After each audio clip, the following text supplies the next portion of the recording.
भोला बाबा तोर नाम गूंजे चारों धाम, तोर चरण में मोर प्रणाम, जय जय शिव भगवान।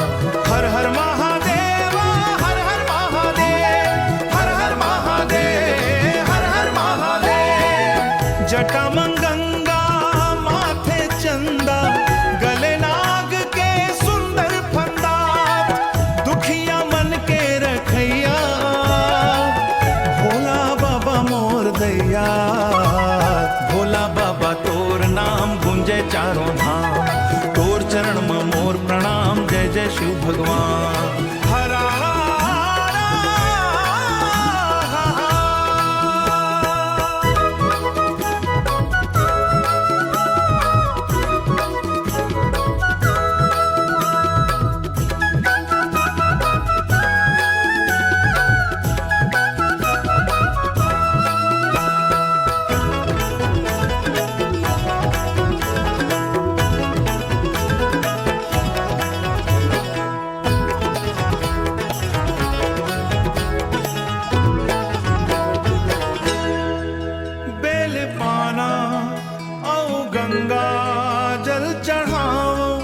सच्चे मन ले तोला मनावन,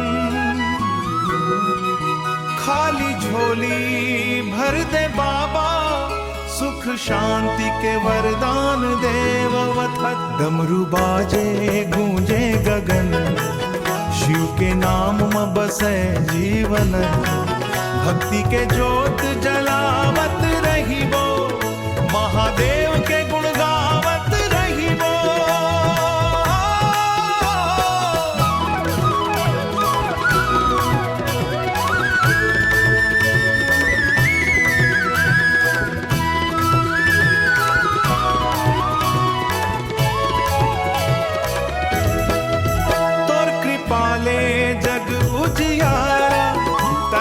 सबके के सहारा, जय जय